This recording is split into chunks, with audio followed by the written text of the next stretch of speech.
नमस्कार, next 9 news देख रहे हैं आप। आपके साथ मैं हूं मानसी जायसवाल। हमारा खास कार्यक्रम मुद्दा आज का में आप सभी का बहुत स्वागत है।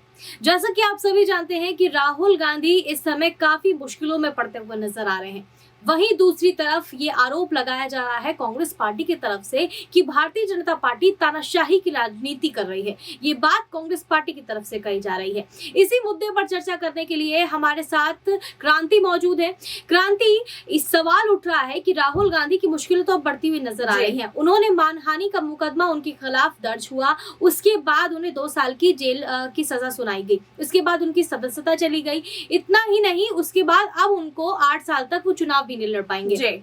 ऐसे में भारतीय जनता पार्टी पर यह आरोप लगाया जा रहा है कि एक तानाशाही की राजनीति की जा रही है।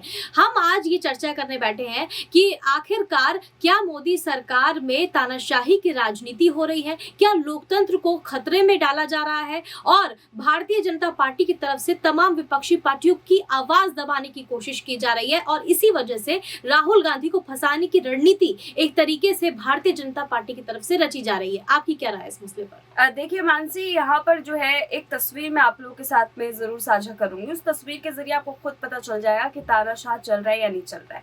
देखिए, अमित शाह का एक बड़ा बयान आता है। अमित शाह अपने इस बयान के जरिए जो है एक इंटरव्यू दे रहे थे। इंटरव्यू के दौरान उन्होंने अपनी बात रखी सामने। उनसे ये सवाल पूछा गया कि सभी के सभी विपक्षी पार्टी जो है वो आपके ऊपर आरोप लगा रही है कि आप सीबीआई और ईडी के दबाव में ला करके जो है विपक्षी नेताओं को खत्म करना चाहते हैं। आप सत्ताधारी हैं, इसका जवाब दीजिए। तो इसका जवाब अमित शाह ने दिया कि यहाँ पर सीबीआई और ईडी की जो कार्रवाई चल रही है अभी कैसे काम कर रही है उस पर टिप्पणी ना करके उन्होंने यूपीए की सरकार की याद दिला दी और कहा कि यूपीए के दौरान जो है हमने भी ये सब कुछ झेला था। जब हमारे ऊपर कार्रवाई हुई थी, जब मैं उप मुख्यमंत्री था और प्रधानमंत्री नरेंद्र मोदी मुख्यमंत्री के तौर पर काम कर रहे थे, उस समय झूठे मुकदमे के तहत जो है मैं फंसाने की कोशिश की जा रही थी, हम पे दबाव बनाया जा रहा था और मुझे तो खास तौर से ये कहा गया था कि अगर मैं बात नहीं मानता उनकी तो और भी 4 धाराएं मुझ पर लगा दी जाएगी। उन्होंने साफ तौर पर यह कहा कि ईडी ऑफिसर ने उनसे ये लाइन बोली कि आप जो है पूरा का पूरा ब्लेम प्रधानमंत्री नरेंद्र मोदी पर डाल दीजिए ताकि हम आपको जो है सुरक्षित रख सके, हम आपको छोड़ देंगे, आप ये ऑफर अपना लीजिए। ये अमित शाह की तरफ से बयान आया। अब अमित शाह ने इस दौरान भले ही यूपीए सरकार की बात कही हो, भले ही ये कहा हो कि यूपीए सरकार की तरफ से जो है ऐसा कुछ करवाया गया था, कठपुतली बना करके ईडी ऑफिसर्स को भेजा गया था, लेकिन ये बात अमित शाह ने खुद एक्सेप्ट की कि ईडी ऑफिसर्स कठपुतली बनते हैं। ये बात तो अमित शाह ने कह दिया, क्योंकि यूपीए सरकार के दौरान अगर कठपुतली जैसे नाच जो है वो यहाँ पर सीबीआई और ईडी को नचाने वाली यूपीए सरकार थी, तो मतलब आज भाजपा नचा रही है उनको। देखिए, यूपीए की सरकार में जो हुआ अमित शाह ने वो बताया।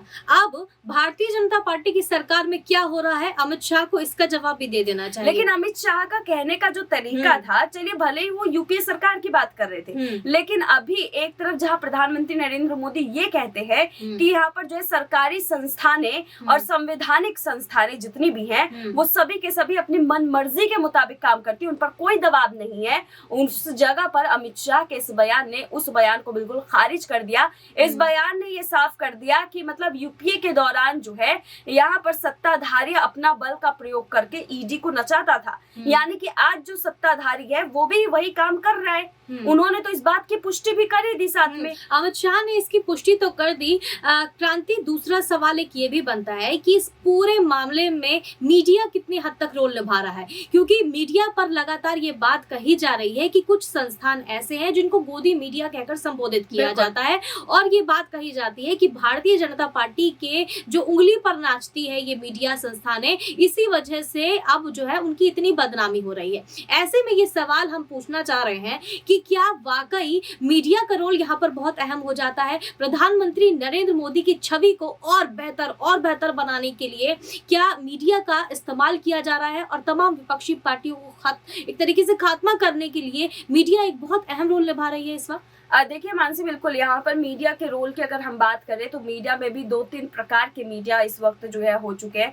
अब हम ये नहीं कह सकते कि कोई सिंगल मीडिया है कि हाँ चलिए ये मीडिया हो गई। मतलब पहले के मुकाबले अगर हम देखें तो पहले कुछ संस्थानें थी जो मीडिया के नाम से जानी जाती थी, लेकिन आज के दशक में अगर हम देखें तो आज बहुत सारी संस्थानें हैं जो रजिस्टर्ड मीडिया है, बहुत सारी ऐसी संस्थानें हैं जो अनरजिस्टर्ड है, और बहुत सारी ऐसी संस्थानें खुल गई है जो यूट्यूब के माध्यम से मीडिया बनने का दावा करता है। तो देखिए आज हम इसको कैटेगराइज ही नहीं कर सकते कि जर्नलिज्म कौन है, जर्नलिस्ट कौन है, जर्नलिज्म क्या है, ये सब कुछ हम डिफाइन नहीं कर पाएंगे आज की डेट में। पत्रकारिता का धर्म एक यही होता है कि आप जिसकी सत्ता है उसके खिलाफ आप सवाल कर रहे हैं, उससे आप सवाल कर रहे हैं सीधा सीधा, ना कि आप वो कर रहे हैं कि जो सत्ता में है उससे तो सवाल कर नहीं रहे हैं, लेकिन जो विपक्ष में है सीधे तौर पर उनसे सवाल किए जा रहे हैं, इसलिए पत्रकारिता पर सवाल उठाए जा रहे हैं। तो क्या वाकई इस वक्त ऐसी परिस्थितियां बन गई हैं देश में कि लगातार भारत के लोकतंत्र की खतरे में होने की बात कही जा रही है? ये बात कही जा रही है कि आखिरकार मीडिया संस्थानें जो हैं वो प्रधानमंत्री नरेंद्र मोदी से सवाल क्यों नहीं करते हैं। दूसरा सवाल ये भी है कि प्रधानमंत्री नरेंद्र मोदी आखिरकार एक भी प्रेस कॉन्फ्रेंस क्यों नहीं करते हैं, या उनसे सीधे तौर पर सवाल क्यों नहीं पूछा जाता है। आज जो देश के हालात हैं उन पर क्यों नहीं सवाल किया जाता है?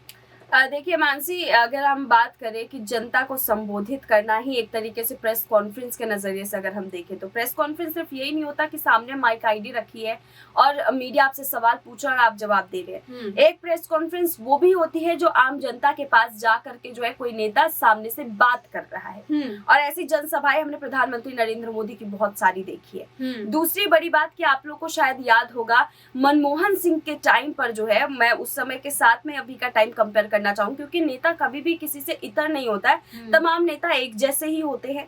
आज बात जो है मीडिया को लेकर के जरूर उठी है, मीडिया पर मैं भी आऊंगी, लेकिन उससे पहले एक छोटा सा जवाब जो है इसको लेकर के देना चाहूंगी कि जब गुजरात के दौरे पर मनमोहन सिंह जाया करते थे, राजस्थान के दौरे पर जब मनमोहन सिंह जाया करते थे, तो देखिए वो जनता के पास उतना नहीं घुलते मिलते थे और ना ही उनकी इतनी आदत थी कि वो ज्यादा से ज्यादा बात करते। कभी कभार उन्होंने प्रेस कॉन्फ्रेंस किया था, उस दौरान वो भी लगातार कोई प्रेस कॉन्फ्रेंस नहीं करते थे। सिर्फ उन्हीं का छोड़ दीजिए, जितने भी देश के प्रधानमंत्री रहे हैं उनमें से ज्यादातर प्रधानमंत्री ऐसे रहे हैं जिन्होंने देश के सामने जो है कभी भी प्रेस कॉन्फ्रेंस जैसी चीजें नहीं की है। और देखिए अगर यहाँ पर एक चीज मैं और ऐड ऑन करना चाहूंगी कि देखिए यहाँ पर मीडिया की तरफ से सवाल जरूर ये उठाया जाता है कि प्रधानमंत्री क्यों नहीं आते हैं, क्यों नहीं सवाल जवाब करते हैं। तो देखिए उनके कुछ ऐसे वीडियोस हैं, कुछ ऐसे इंटरव्यूज हैं जो बड़ी बड़ी संस्थानों ने लिए हैं। ऐसा नहीं है कि प्रधानमंत्री नरेंद्र मोदी ने बिल्कुल भी इंटरव्यू नहीं दिए हैं। हाँ, ये जरूर कह सकते हैं कि उन्होंने छोटे संस्थानों को उतना खुल करके नहीं दिया है, और उस जगह पर विपक्ष इसलिए छोटे संस्थानों को देता है क्योंकि देखिए विपक्ष के पास इस वक्त कोई ऑप्शन नहीं है। अगर उन्हें अपनी बात हर जन जन तक पहुंचानी है तो छोटे से लेकर के बड़े तक की आवाज उनको सुननी पड़ेगी। कल कांग्रेस बड़ी थी तो कांग्रेस जो है वो बड़े संस्थानों, लेकिन क्रांति प्रधानमंत्री नरेंद्र मोदी मन की बात तो करते हैं, लोगों से उनके मन की बात पूछते नहीं हैं। अपने मन की बात वो हर रविवार को कह देते हैं, लेकिन सवाल उनसे यही उठता है कि क्या वो जनता की मन की बात पूछने में सक्षम है, क्या जनता के मुद्दे वो उठा रहे हैं। और इसीलिए राहुल गांधी भी भारत जोड़ो यात्रा के जरिए लगातार राहुल गांधी जो है वो नरेंद्र मोदी के निशाने पर रहे थे, नरेंद्र मोदी पर उनके लगातार जो है वो बात उनसे कही जा रही थी। बहरहाल आप इस मामले पर क्या राय रखते हैं, हमें कमेंट करके जरूर बताएं। क्या वाकई मीडिया संस्थानों के जरिए प्रधानमंत्री नरेंद्र मोदी की छवि को और बेहतर करने की कोशिश की जा रही है और विपक्षियों को दबाने की कोशिश की जा रही है? अपनी राय हमें जरूर दें। फिलहाल इस खबरों बस इतना ही। देश और दुनिया की तमाम बड़ी खबरों के लिए देखते रहिए नेक्स्ट 9 न्यूज।